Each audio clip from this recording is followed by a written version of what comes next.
너희 막내 아우를 내게로 데리고 오라.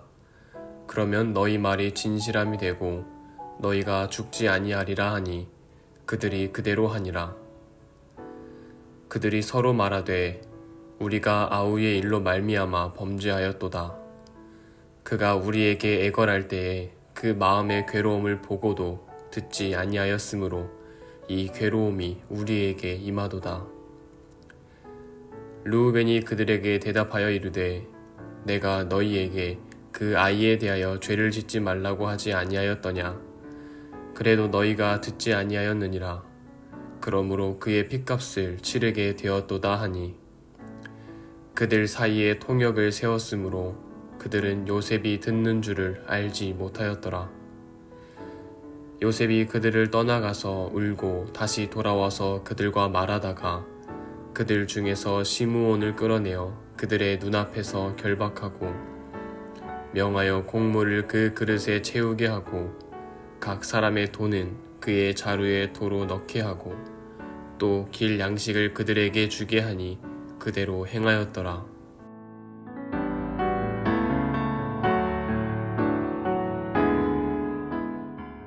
오늘은 창세기 42장 20절부터 25절에 있는 말씀을 가지고 형들에게 닥친 위기라는 제목으로 하나님 말씀을 생각해 보도록 하겠습니다. 형들이 자기를 미디안 상인들에게 팔아넘겼어요. 그 일이 요셉에게는 큰 상처가 됐겠죠. 야, 이 형들이 나를 팔아먹어? 세상에 그런 형들이 어딨어? 순간순간 이렇게 북박쳐 오른다 그럴까요?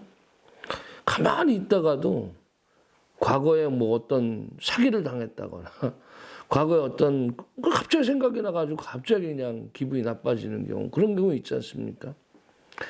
이제 애굽의 총리가 됐습니다. 그런 상황 속에서 형들을 만나는데 이 형들이 과거에 나를 팔아먹은 그 형들인가? 아니면 좀 변했을까? 궁금한 거예요. 형들은 어떤 상태인가? 알고 싶었던 거예요.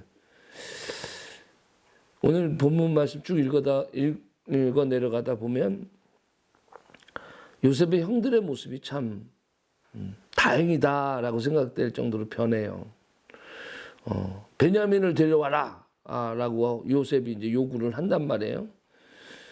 그 일 속에서 형들이 과거에 요셉을 팔아넘겼을 때, 그때 아버지가 슬퍼하셨던 일, 괴로워하셨던 일, 그때 동생을 지켜주지 못했던 몇몇 형들의 마음, 이런 것들이 다 이제 드러나기 시작을 합니다.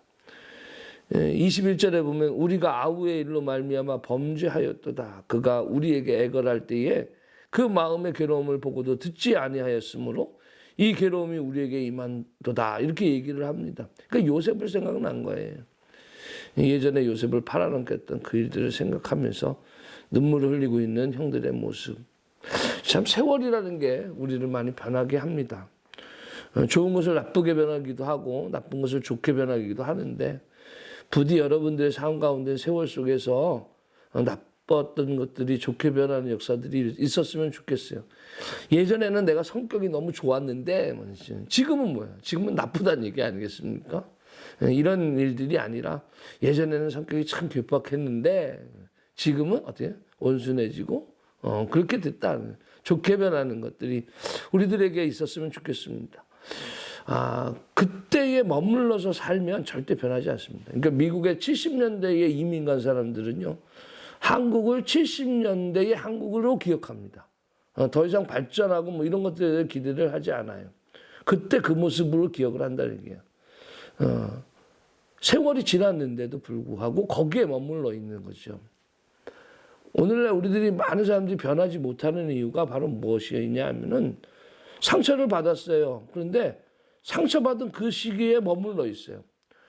상처받고 나서 변한 내 모습, 또 상처 준 사람도 변한 지금의 모습까지 생각하지 못하고 그때에 네가 그랬지 않느냐, 그때 상황 속에서 내가 그렇게 당했지 않느냐라는 거기에 머물러 있을 때 우리는 변하기가 참 어렵습니다.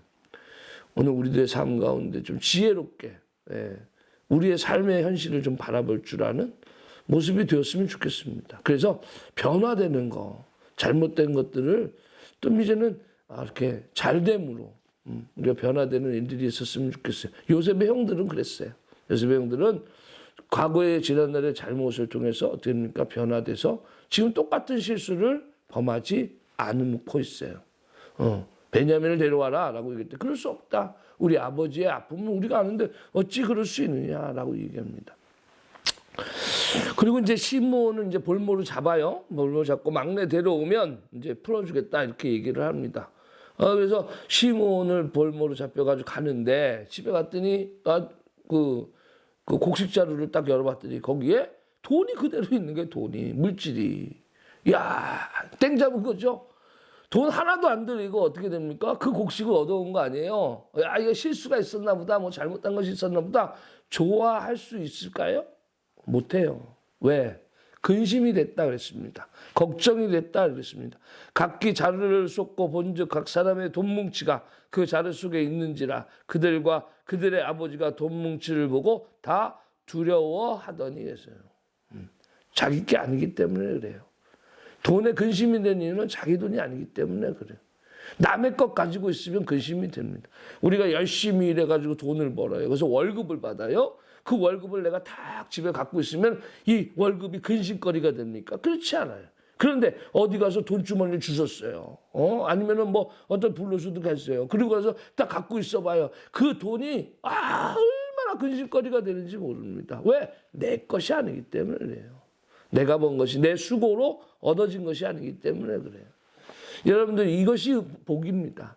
여러분들 삶 가운데 돈 때문에 근심하지 아니하는 삶, 뭐 없어서라는 기보다는 쓸데없이 내 욕심대로 내 것이 아닌 것을 차지함으로 생기는 그런 두려움의 물질이 여러분들 삶 가운데 있지 않도록 여러분들 지켜야 돼요. 물질을 주셨으면 그 물질 때문에 감사하고 행복할 줄 아는 우리들의 인생, 그것이 정말 어떻습니까? 행복한 인생입니다. 오늘 우리들의 삶 가운데 오늘 두 가지에 대해서 말씀을 드렸어요. 요셉의 형들의 변화라는 거. 그 변화는 결국 요셉의 마음을 움직이기 시작을 합니다. 그리고 또 자기 것이 아닌 것에 대한 두려움, 그런 것이 결국은 그들을 행복하게 하지 못합니다. 오늘 우리들 가운데 어떤 것들은 여러분들의 삶을 변화시킨 것이 있을 것입니다. 때로는 변화시키지 못하고 아직도 용서하지 못하는 것들이 있을 수 있습니다.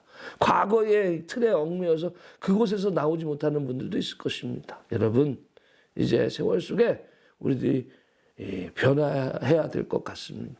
용서할 수 있는 사람, 또 베풀 줄 아는 사람, 그때 모든 것을 잊어버릴 수 있는 지혜, 우리에게 있기를 주님의 이름으로 축원합니다.